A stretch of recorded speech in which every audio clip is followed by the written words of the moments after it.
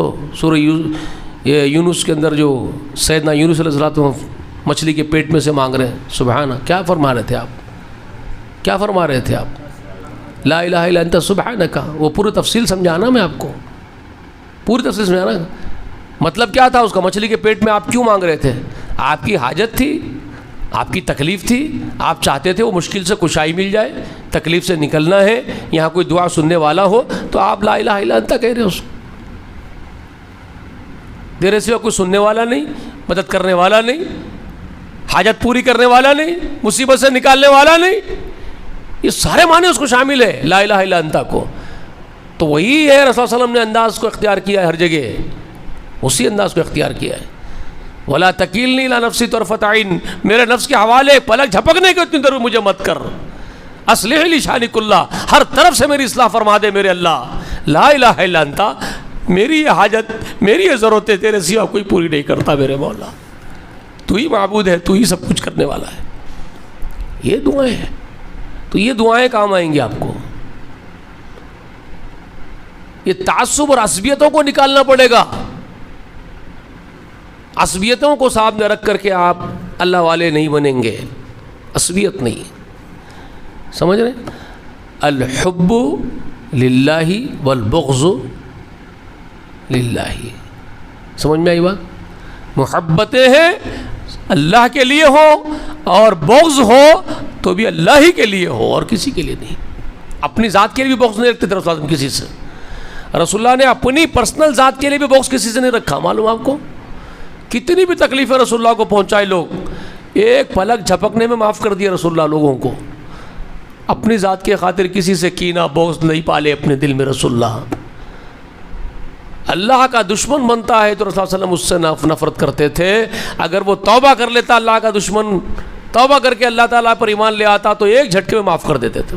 میرے کو کیا کرنا ہے، پرسنل کچھ بھی نہیں، پرسنل کچھ نہیں تھا. تو وہ آپ کو بننا پڑے گا. لیکن افسوس آج تو نفس کے غلام بنے ہوئے. ان کی نفس کو اگر برا لگتا ہے تو یہ دشمن بن جائیں گے آپ کے. گویا کوئی ان کی دم پہ پاؤں رکھ دیا ہے ناک سانپ کے ویسا، پھن اٹھا کے کھڑے ہو جائیں گے آپ کے اوپر زہر اگلنے کے لیے اپنا. یہ کون سا دین ہے بھائی؟ یہ تو رسول اللہ کا دین نہیں ہے. تو وہی تمام چیزیں میں آپ کو انسرٹ کرنا چاہتا ہوں نوجوانوں کے اندر، اور خصوصاً میرے کو یہ اگر کوئی چینل کے ذریعے سن رہے ہیں تو ان تک بھی میری بات پہنچ رہی ہو تو ان کو بھی یہی بات بتانا چاہتا ہوں. اللہ کے رسول کے طریقے پر چلنے والوں کا یہ شیوا نہیں ہے کہ وہ اپنی ذاتی دشمنیاں کسی سے پالیں گے یا ذاتی دوستیاں کسی سے کریں گے. ہماری دوستیاں دشمنیاں صرف اور صرف اللہ کے لیے، اور وہ بھی ہم اللہ تعالیٰ کے خاطر کسی سے کراہیت کریں گے. اگر وہ توبہ کر لے کے اللہ کے قریب آ جاتا ہے تو ہم سینے سے لگا لیں گے، ختم اسی وقت. ہمارا کوئی لینا دینا نہیں ہے پرسنل کسی سے. یہ ہے اللہ کے رسول کے چاہنے والوں کا طریقہ. تو آج کے اس درس میں آج اتنا کافی ہے. میں آئندہ کا درس رکھنے والا ہوں اور بتاؤں گا، جیسے بتایا نا میں نے آپ سے، اختلافات کس درجے کے کر کے بیٹھ گئے، توحید کے فرق چوڑا رہے ہیں، کیسے کیسے آرگومنٹس لوگوں کے ہو رہے ہیں، وہ آپ کو بتاؤں گا. اس کے بعد بتاؤں گا کہ یہ ادعو الی سبیل ربک میں حکمت اور بہترین انداز کی نصیحت اور دلائل، 3 چیزیں ہیں. آج لکھ لے کے جاؤ. ادعو الی سبیل ربک، پہلی چیز کس طرف بلانا ہے آپ کو؟ اللہ کی طرف. یہ تو آج سمجھا دیا میں آپ کو، اس کے سوا کوئی چارہ نہیں ہے آپ کے پاس. ایک چیز. دوسری، جماعتوں کی طرف نہیں، فرقوں کی طرف نہیں. اگر یہ کام کوئی کر رہا ہو تو پھر سب گمراہ ہیں. جو کر رہے ہو گمراہ ہیں. اگر کوئی کر رہے ہیں کہ اپنی جماعت کی طرف بلا رہے ہیں, اپنے نظریے کی طرف بلا رہے ہیں, اور وہ جو ہے رسول صلی اللہ علیہ وسلم کا بتایا ہوا دین نظریہ ہی نہیں ہے, تو پھر گمراہی پر ہے, تو پھر وہ گمراہی پر ہے, اس میں کوئی دو رائے نہیں ہے. کوئی بھی کر رہے ہو. ایک چیز آپ کو بلانا ہے صرف اللہ کے راستے کی طرف, منہج کی طرف. اور وہ کیسے بلائیں گے, کیسے بلائیں گے؟ آج بتایا نا آپ کو میں, سورہ یوسف کے ذریعے بتایا نا, علی بصیرتن کے ذریعے سے. اور علی بصیرتن کیا ہے؟ قرآن اور رسول صلی اللہ علیہ وسلم کی سنت. اس میں آپ کو ڈوب جانا پڑے گا. اور یہ قرآن اور رسول اللہ کی سنت کو صحیح سمجھنے کے لیے کیا چیز کام آئے گی آپ کو؟ دعا. بنیادی باتیں, مین پوائنٹ سے یاد رکھو آپ. دعا, اللہم اہدنا الصراط المستقیم, ارجو رحمتک ولا تکلنی الی نفسی طرفۃ عین, تیری رحمت کی طرف رجوع ہوتا ہوں اے اللہ, اور میرے نفس کے حوالے پلک جھپکنے بھی مت کیجیے میرے کو آپ. اصلح لی شانی کلہ, ہر طرف سے میری اصلاح کیجیے. سمجھیں, یہ دعائیں آپ کے کام آئیں گی. یہ سب ہو گیا, بصیرت پر ہیں, رسول اللہ کے دین پر ہیں, اس کو سمجھ رہے ہیں, فرقوں سے نکل گئے ہیں. تو اب کیا کرنا ہے؟ ادعو الی سبیل ربک بالحکمت, بلانا ہے اللہ کی طرف پوری دانش مندی کے ساتھ. حکمت کیا ہے ابھی بتاؤں آپ کو.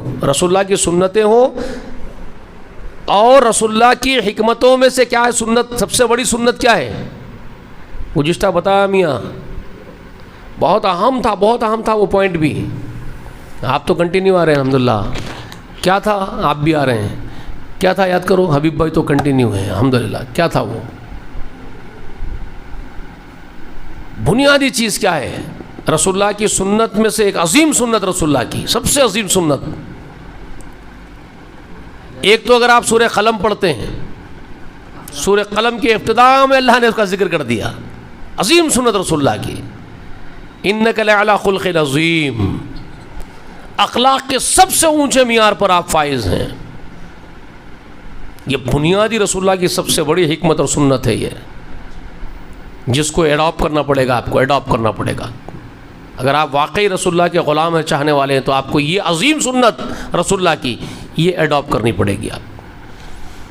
اور اسی اخلاق کو سمجھانے کے لیے رسول اللہ کو اللہ نے تیار کیا, اللہ نے احکام دیے, رسول اللہ کو حکم دیا. کیا؟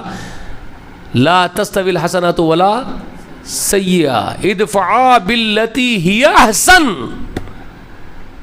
سورہ فصلت میں ہے, حامیم سجدہ میں ہے نا, بتایا تھا نا آپ کو اس سے پہلے بھی.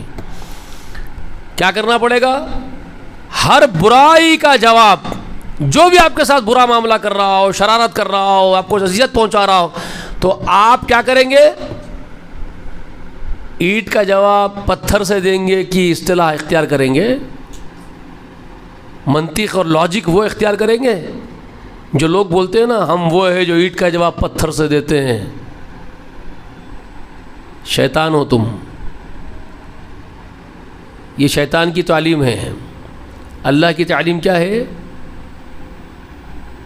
لا تستوی الحسنات ولا سیئۃ, برائی بھلائی ایک جیسی نہیں ہے. ادفع باللتی ہی احسن, یہ تعلیم اللہ کی ہے. برائی کرنے والے کا جواب برائی سے نہیں, نیکی سے دو, نیکی کر کے دو. انہیں شرارت کرا تو تم شرافت سے پیش آؤ. انہیں آپ کو تکلیف اور اذیت پہنچایا, آپ اس کو کچھ مدد کر دو, اس کا جواب نیکی کے بھلائی کے ذریعے دیتے چلے جاؤ, اور ہر وقت دیتے چلے جاؤ. تو انجام کیا ہوگا اس کا, رزلٹ کیا نکلے گا بالآخر اس کا؟ فَإِذَا الَّذِي بَيْنَكَ وَبَيْنَهُ عَدَاوَةٌ كَأَنَّهُ وَلِيٌّ حَمِيمٌ. وہ بار بار اذیت دینے والا جو آپ کا جان کا دشمن بن کے کھڑا ہوا تھا, ایک دن آپ پر اپنی جان لٹانے کے لیے آپ کا عزیز دوست بن کے آ جائے گا. رزلٹ یہ ہوگا. یہ ہے وہ اخلاق کا سب سے اونچا معیار جو رسول اللہ کو اللہ نے سکھایا, اور رسول اللہ نے اس کو اڈاپٹ کیا, رسول اللہ کی امت نے بھی اڈاپٹ کیا, تو کامیاب ہو گئے زمین پر. سمجھ میں آئی بات؟ یہ آپ کو کرنا ہے. حکمت یہ ہے, سمجھئے؟ تو ادعو الی سبیل ربک بالحکمت, حکمت میں یہ سب سے اونچی چوٹی ہے. یہ شرافت, نرمی، نرم خو ہونا، عفو و درگزر کے ساتھ کام لینا، ہر برے کا جواب اچھائی سے دیتے چلے جانا، یہ سب سے عظیم حکمت ہے۔ یہ اختیار کر کے داعی بنو اللہ کے، تمہاری دعوت میں بہت بڑا اثر پیدا ہوگا۔ سمجھ میں آئی بات؟ بہت اثر انداز ہوگی آپ کی دعوت جب آپ یہ خوبی کو اختیار کرو گے، رسول اللہ کی حکمت کو۔ یہ بڑی حکمت ہے۔ تو ایک ایک چیز سمجھاؤں گا آپ کو میں آنے والے درس میں انشاءاللہ۔ اتوار کو آئیے گا، ضرور آئیے گا نا انشاءاللہ۔ کچھ باتیں سمجھ میں آ رہی ہے بیٹے؟ میرے آنے کا فائدہ ہو رہا ہے تو دل بھی بولتا ہے یار آنا ہے، بات کرنا ہے آپ لوگوں سے، نہیں تو صرف اکساہٹ ہو جاتی ہر طرف سے، تو کوئی مایوسی کی ہی جو ہے امیدیں تو نظر نہیں آ رہی میرے کو، مایوسی ہو رہی ہے۔ کوشش تو کرتے رہوں گا، زندہ ہوں، میں نے کچھ سا بھی کہا گئے سو درس میں، زندہ ہے تو زندگی کا ثبوت دینا ہے، بول سکتا ہوں تو بولنا ہے، زبان چل رہی ہے، آواز نکل رہی ہے، بول سک رہے ہیں تو اللہ کی طرف بلائیں گے، بات کریں گے انشاءاللہ، جب تک ہے زندہ بات کریں گے، ٹھیک ہے؟ تو اللہ تعالیٰ سے دعا ہے کہ اللہ تعالیٰ کہنے سننے سے زیادہ عمل والے بنا دے ہم سب کو۔ اللہ ہماری لغزشیں، کوتاہیاں، غلطیاں درگزر فرما کے معاف کر دے۔ انت ولینا فاغفر لنا فإنک انت خیر الغافرین۔ سبحانک اللہم وبحمدک نستغفرک ونتوب الیک، لا الہ الا انت ونستغفرک ونتوب الیک یا ارحم الراحمین۔ کچھ سوال وغیرہ تو نہیں نا آج کے درس میں؟ چلیے، وآخر دعوانا ان الحمد للہ رب العالمین۔